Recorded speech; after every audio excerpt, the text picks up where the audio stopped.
কথা সত্যি? কোন সত্যিটা বলেছে আপনাকে বুবলাই? আপনি আমাকে প্রশ্ন করুন, উত্তর আমি দিচ্ছি। প্রশ্ন করুন।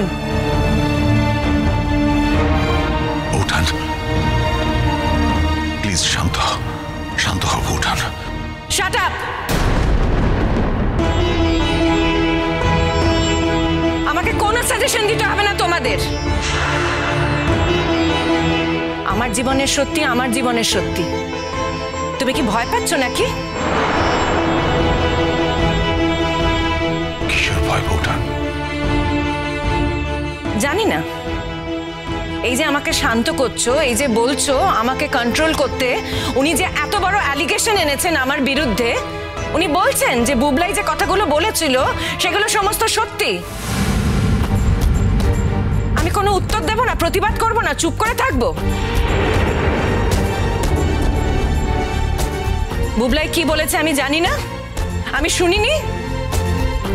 আমি তো কথা বলিনি, আমি তো শুধু তোমার যে দ্বারা এক ঘুমিয়ে কথা বলেছি, আর তো কিছু বলিনি। আচ্ছা মা, তুমি যা বলেছো সেই কথাগুলোর তলায় কি দাগ দিয়ে দিয়েছো? লোকে বুঝবেটা কি করে? কোনো কথাই তো তোমার বলা উচিত নয়। একটা লোকের কাছে এইটুকু কৃতজ্ঞতা বোধ নেই তোমার ঠাম্মি?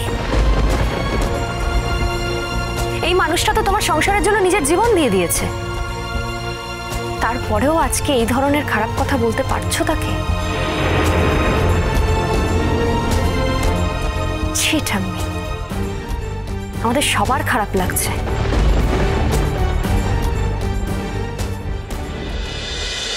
তুই এত দাম দিয়ে জিনিসটা কিনতে তোকে বারণ করলাম, দেখবি তোর মা কেমন রেগে যাবে। আরে ওর ওপরে না চিরকালও এরকম, কোনো খরচা করা যাবে না ওর ওপর খরচা করলেই রেগে যাবে। এই মনে কর ওকে একটা শখ করে শাড়ি কিনে দিলাম, সে কি শাসন রে আমাকে? তুই বল, নিজের বউকে একটা শাড়ি কিনে দিতে ইচ্ছে করে না? 100 বার পারে, অবশ্যই পারে। আমরা যেটা করেছি একদম ঠিক করেছি, বেশ করেছি।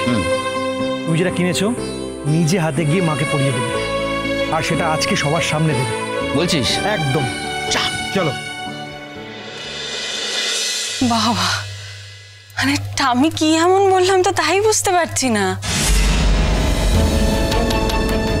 তোমার পক্ষে বোঝা সম্ভব নয় বর্ষা। কি করে বুঝবো বলো মামুনি? আমরা তো জানি যে মানে যার স্বামী অল্প বয়সে চলে গেছিল সে আবার এতগুলো বছর পর ফিরে এসেছে। এর থেকে আনন্দের আর একটা মেয়ের জীবনে কি হতে পারে বলো ঠাম্মি? মানে সেই মেয়ে তো নিজেকে সব থেকে সুখী বলে মনে করবে, সব থেকে ধনী বলে মনে করবে, তাই না? ঈশ্বর না করুক তোমার জীবনে যদি এরকম কোনো ঘটনা ঘটে, তুমি এই কথাটাই বলতে পারবে তো? 20 বছর পরে তোমার যদি কোনো প্রিয়জনের সঙ্গে দেখা হয়, তাহলে সেই আগের মতো করেই না। তোমার যদি কোনো আত্মীয়র সঙ্গেই দেখা হয় 20 বছর পর, তুমি সেই আগের মতো করেই তার সঙ্গে মিশতে পারবে তো? অন্যের জায়গায় থেকে কথাটা বলো বর্ষা, দূরে থেকে এরকম আলগা করে কথাগুলো বলো না।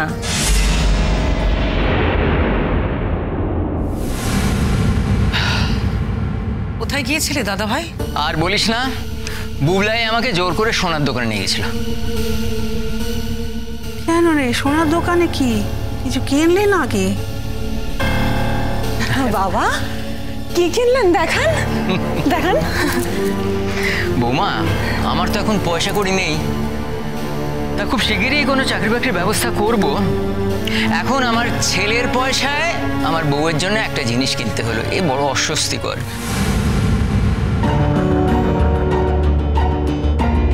কিন্তু কি করব, ছেলে আমার তো छोड़नेवाला নয়। দাও দেখি কমলিনী।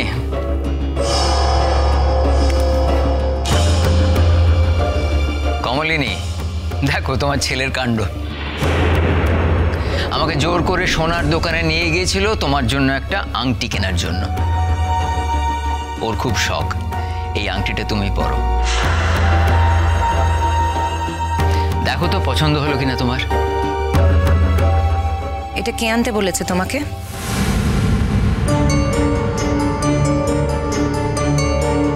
কে আনতে বলবে? আমি নিজে কিনে আনলাম, বাবাকে নিয়ে গিয়ে কিনে এনেছি। আচ্ছা মা, আমারও তো কিছু জমানো টাকা আছে নাকি? কিন্তু জিনিসটা তো আমার জন্য এনেছো, একবারও জিজ্ঞেস করলে না তো আমি সেটা পরবো কিনা। দেখলি বুবলাই, তোকে বলেছিলাম না তোর মা রেগে যাবে। ওই দেখি দেখি। এই যে। বাহ বাহ বাহ, খুব সুন্দর হয়েছে। সত্যি তোর পছন্দ আছে রে? আরে না গো, আমার পছন্দ নয়, বুবলাই পছন্দ করেছে। ওই হলো, ছেলে আর তুই কি আলাদা? না, আমার ছেলেমেয়েরা সত্যি খুব ভালো মানুষ হয়েছে, এটা আমাকে মানতেই হবে। কমলিনী ওদের খুব সুন্দর করে মানুষ করেছে। কমলিনী, তোমার ছেলের খুব শখ আমি এটা তোমায় পরিয়ে দিই। দাও তো, আঙুলটা দাও। তোমার শখ, হয়তো তোমার ছেলেরও শখ, হয়তো তোমার বাড়ির লোকেদেরও শখ, কিন্তু এটা আমার শখ নয়। শোনো, 20 বছর আগে তোমার সঙ্গে আমার স্বামী স্ত্রীর সম্পর্ক ছিল, কিন্তু 20 বছরে সেই সম্পর্কটা মরে গেছে।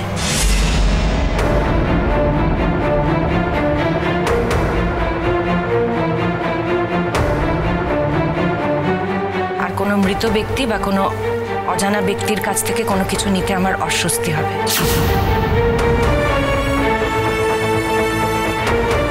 আমার কাছে, মানে আমি যাকে মৃত বলে মনে করি, তার কাছ থেকে কোনো কিছু আমি নিতে পারবো না।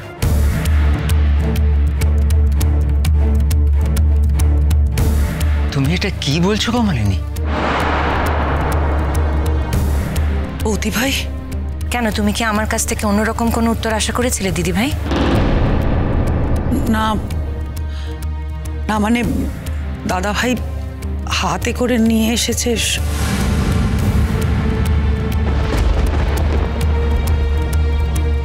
বৌঠান,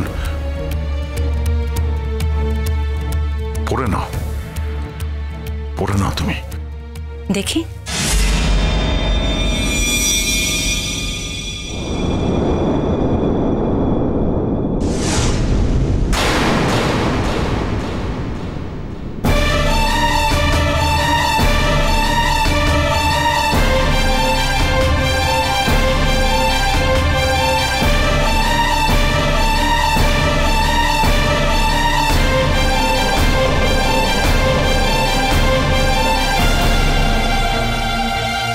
ফাদার ইন ফিউচার কোনো রকম উপঢৌকন দিয়ে আমাকে কেনার চেষ্টা করো না।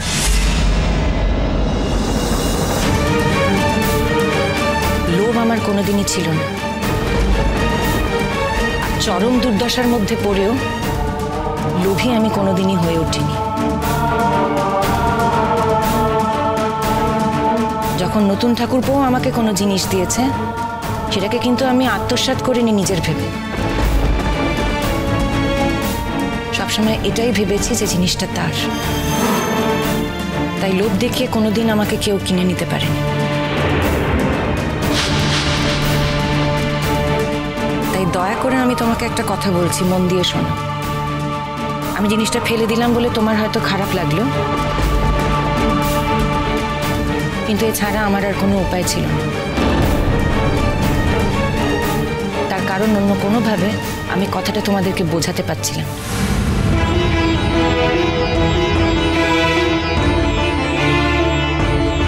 কথায় কথায় শুধুই কথা বেড়ে যেত।